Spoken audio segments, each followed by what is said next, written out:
Chuck Norris uses pepper spray to season his meat. Chuck Norris is able to slam a revolving door. Chuck Norris plays Jenga with Stonehenge. When the boogeyman goes to sleep every night, he checks his closet for Chuck Norris. The flu gets a Chuck Norris shot every year. Ghosts tell Chuck Norris stories at a campfire. Chuck Norris made a Happy Meal cry once. Chuck Norris can build a snowman out of rain. Chuck Norris's calendar goes straight from March 31st to April 2nd because no one fools Chuck Norris. Chuck Norris can divide by zero. Chuck Norris has counted to infinity twice. Voldemort refers to Chuck Norris as you-know-who. And on the 7th day, God rested. Then, Chuck Norris took over.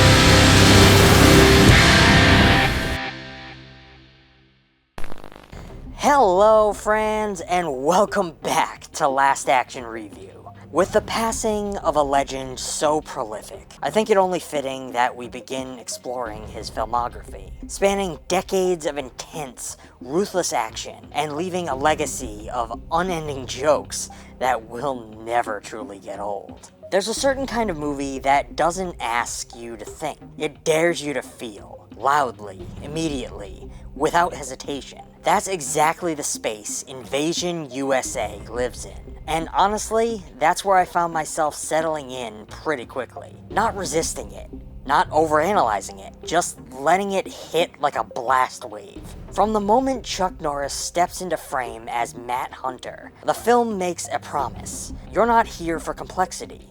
You're here for control. And there's something incredibly satisfying about that. Hunter isn't conflicted. He isn't searching for meaning. He's the answer to a problem that doesn't need explaining. When chaos erupts, he's already moving toward it. And the chaos comes fast. INVASION U.S.A. What really stuck with me is how aggressively the film shatters any sense of safety. Suburban neighborhoods, shopping centers, quiet streets, everything becomes a target. It's not subtle about it either. The message is blunt.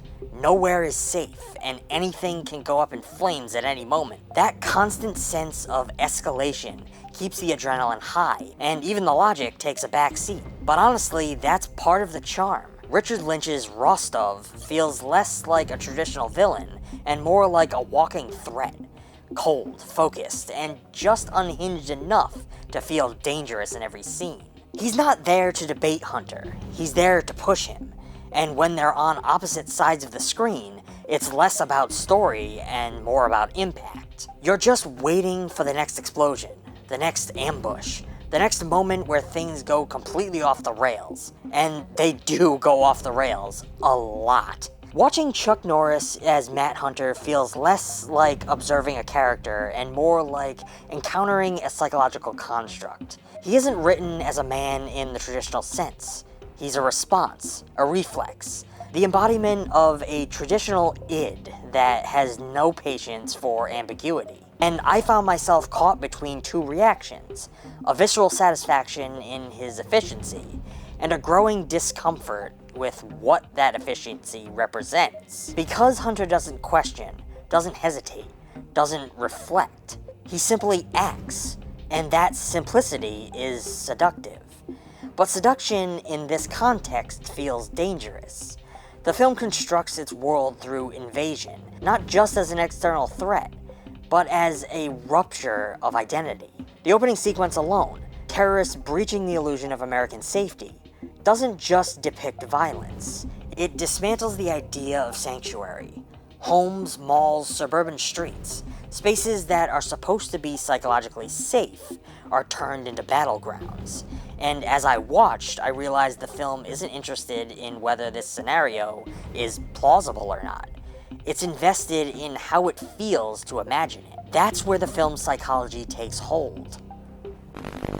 If you're anything like me, film doesn't end when the credits roll. The best stories linger, They follow you home. They live in your head long after the screen fades to black. That's why I'm proud to partner with Audible. Audible isn't just audiobooks. It's an entire library of storytelling. Horror, noir, true crime, sci-fi, psychological thrillers, Audible original podcasts. The kinds of narratives we explore here on Embrace the Film don't stop at cinema. On Audible, you can dive into the novels that inspire your favorite film, explore exclusive original dramas, and experience immersive audio productions that feel as cinematic as anything you'd see in a theater. If you love the psychological tension of a slow burn thriller or the creeping dread of analog horror, Audible lets you carry that atmosphere with you on late night drives, long walks, or those quiet hours when the world feels just a little too still. It's storytelling without a screen, and sometimes that makes it even more intimate, because now the images have to come from you. You can start listening today and get a free trial by using the link in the description. It's one of the best ways to support the channel while discovering your next obsession. Close your eyes, press play, and let the story unfold with Audible.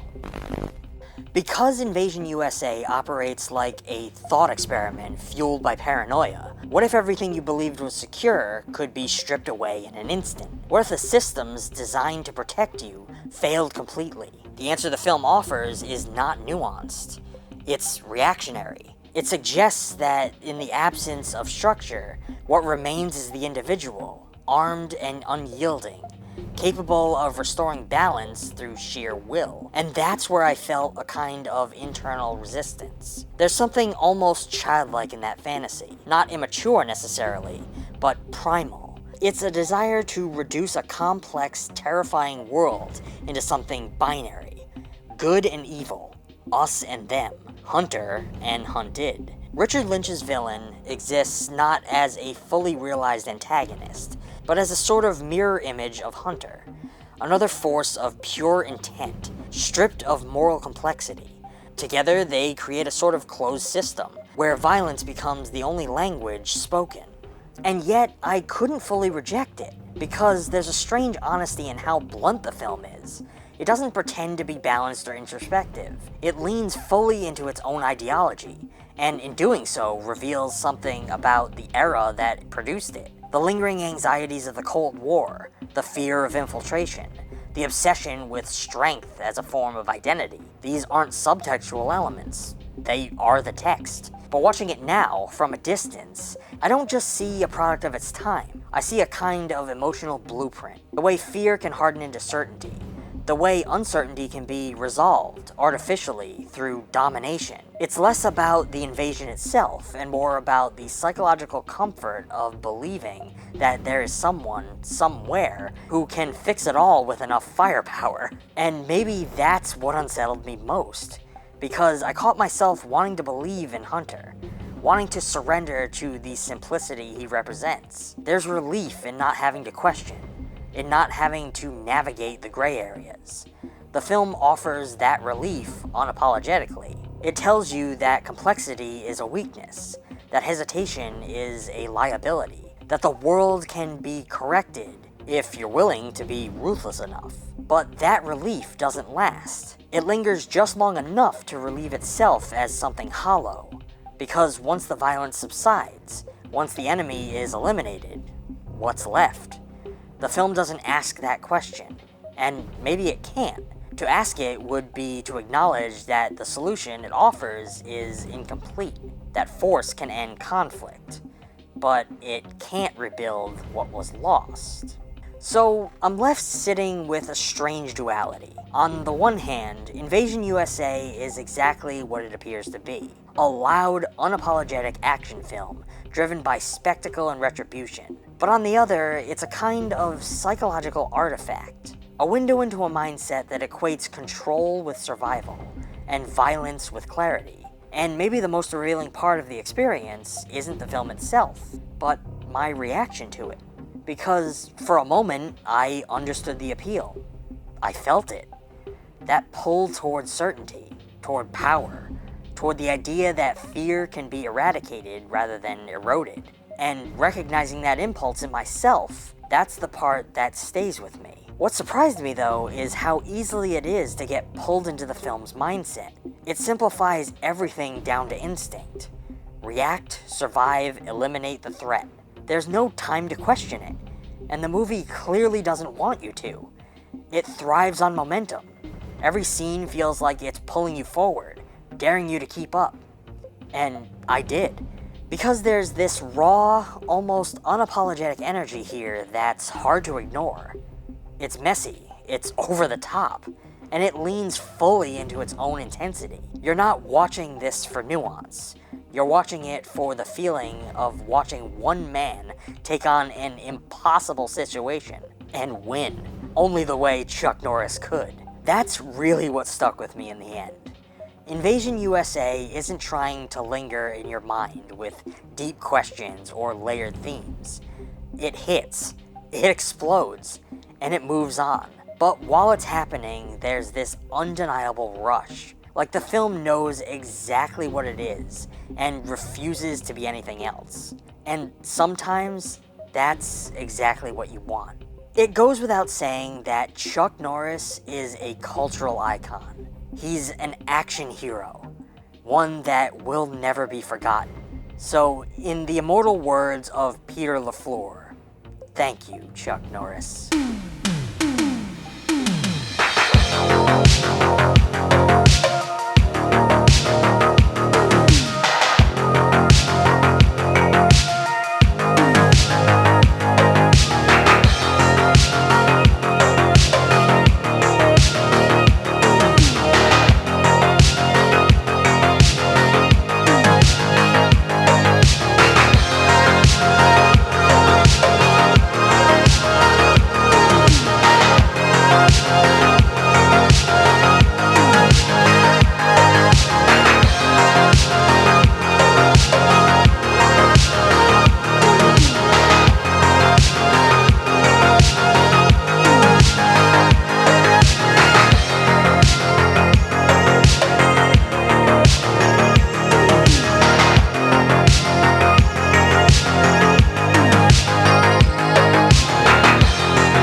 Well, friends, that's gonna be all for now. If you are interested in this film, I urge you to check it out for yourself and formulate your own thoughts and opinions about it. I hope you come share those thoughts and opinions in the comments. Let me know if there are any movies that you would like to see discussed on this channel. I always love to hear from you guys, and I do my best to try and respond to everyone. As always, I put a link down in the description to a physical copy of this film, if one exists, that you can add to your collection. Using that link helps out the channel, and that's always appreciated. If you like this video, I urge you to give it a thumbs up, subscribe if you aren't already. I know that some of you watching aren't subscribed, so help out the channel and subscribe. If you'd like to go the extra mile and support the channel even more, we do have a couple options for you to do so. You can join us on Patreon, where you can get yourself early access to future videos, Patreon exclusive content, and access to the ETF Digital Archive. We get a lot of compliments about the VHS collection that you guys see in the background of our videos. Well, we've been hard at work slowly digitizing the collection and creating a place where we can share it with all of you.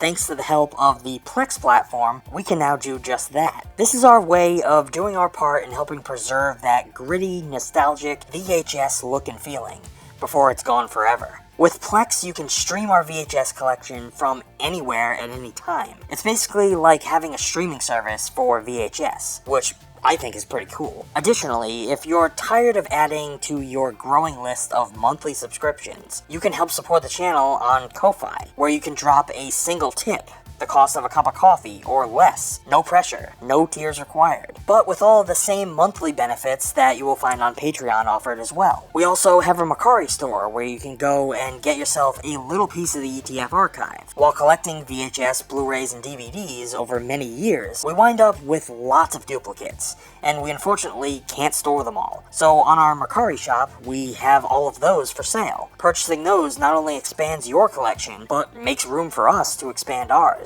All the links for everything are down in the description. Until next time, stay safe, and as always, thanks for watching.